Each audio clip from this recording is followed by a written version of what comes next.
शक्ति में विस्फोट वृद्धि।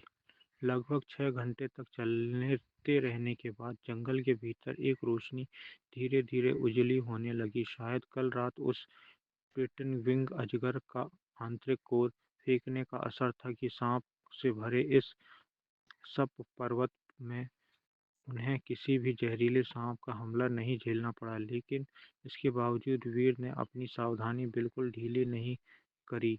उसे पता था कि ग्रैंड मेरिडियन पर्वतों में जरा सी भी लापरवाही मौत का बुलावा देने जैसी होती। जैसे ही सर्प पवन में बाहर निकले, मांझी और बाकी सभी ने गहरी राहत की सांस ली। पिछली रात का भयावह दृश्य उनके दिलों में ऐसा छा गया था कि वे बाहर निकलकर उन्हें सुकून मिला। शिश! अचानक हवा चीरने की तीव्र आवाज गूंजी। आवाज आते ही राधा के पास खड़े वीर में भौहें सिकुड़ गईं और उसी पल उसका शरीर एक चमक की तरह गायब होकर मांझी के सामने प्रकट हुआ और उसकी मुट्ठी लहराई। धड़ाम! एक काले लोहे का तीर चूर चूर होकर बिखर गया। तभी सभी की आंखें फटी की फटी रह गई, खासकर कि मांझी को। उसे एहसास हुआ कि अगर वीर न होता तो वह तीर उसकी जान ले सकता था। तुरंत ही सभी ने अपना हथियार खींच लिया और सतर्क हो गए। वीर की निगाहें तमाम शक और गुस्से से भरी हुई थी।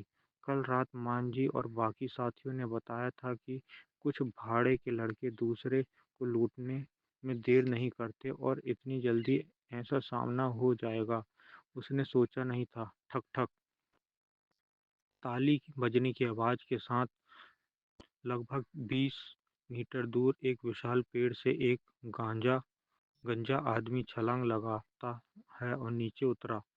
साथ में उसके 4 साथी और 3 पुरुष और एक महिला। उस महिला ने हाथ में एक काला हरा धनुष रखा था। वह स्पष्ट था कि वह घातक तीर उसने चलाया था। सबने चौंकाने वाला था। उस महिला के दाईं ओर खड़ा आदमी शौर्य, वही जिसने पिछली रात अपने साथियों को छोड़कर भाग गया था। मान जी ने और बाकी के चेहरे एकदम गंभीर हो गए। उन्हें यह कुल हेड भाड़े का दल अच्छी तरह पहचान में था। राधा ने धीरे धीरे वीर के पास आई और बोली, यह कुल हेड भाड़े का दल है। ये अक्सर कमजोर टीमों पर हमला कर उन्हें लूट लेता है। इनके सरदार ने गंजा कियान 9वें रैंक का चरम नश्वर स्तर का योद्धा है और कहा जाता है कि वे आधा कदम प्रथम स्वर्ग क्षेत्र भी रख चुके हैं। वह बाकी का परिचय देती तभी बिग बियर, स्मॉल बियर और वह महिला होंग ने तीनों 9वें रैंक के चरम योद्धा। होंग के धनुष में उससे भी बेहतर थी।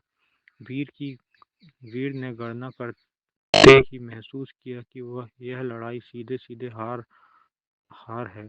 यह अकेले गंजा कियान को रोक लेता, पर बाकी 3 लोग मांझी, काला और राधा से ज़्यादा देर तक नहीं रोक पाते। वह खुद तो भाग सकता था पर साथी नहीं बच पाते, यही उसकी दुविधा थी। इतनी देर में भाड़े का दल उनके करीब आ चुका था। गंजा कियान ने वीर को ऊपर से नीचे तक देखा। अच्छी प्रतिक्रिया, अच्छी ताकतवर। किस संप्रदाय से हो भाई? शौर आगे आया। ये किसी संप्रदाय से नहीं है, ये तो बस लड़ाई के बाद लाशें साफ करने वाला है। इसके पास ही ट्विन विंग अजगर का आंतरिक कोर होगा। उसकी आवाज़ से मांझी का खून खौल उठा। कायर! हमें कल छोड़कर भाग निकला और आज आज दूसरों को लेकर आया है हमें मारने। तू भाड़े की दुनिया का शर्म है। शौर का चेहरा तिलमिला उठा। भाड़े के दल के लोगों ने उसे घृणा से देखा। साथी छोड़ने वाले भाड़े के लड़के भी नहीं सहते। गंजा कियान ने भारी आवाज में कहा, बहुत हुआ। आंतरिक कोर और अजगर की खाल दे दो। और लड़की, उसने राधा की ओर देखा, उसे छोड़कर बाकी सब 3 भाग सकते हो। शौर्य बेचैन होकर बोला, कियान भाई, उन्हें मत छोड़िए। अगर आप चाहें तो मैं अपने बड़े भाई की निम्न स्तरीय प्रतापगढ़ कला आपको उधार दे दूं। इतना इतना सुनकर कियान की आंखें चमक उठी। ऐसी तकनीक उसने कभी नहीं देखी थी। बस अगले ही पल उसने चिल्लाया, मारो सबको। सभी चार हमलावर पल में हमला कर चुके थे। उसकी टीम वर्क देखने लायक थी।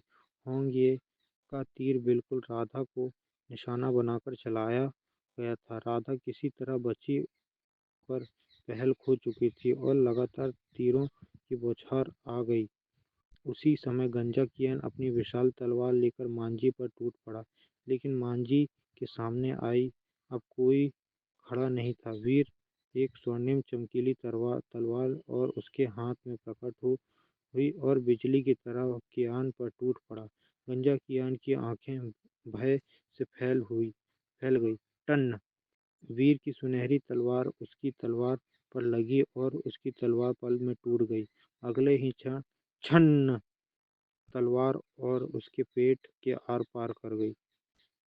फिर आरब ने पूरी ताकत से वार किया।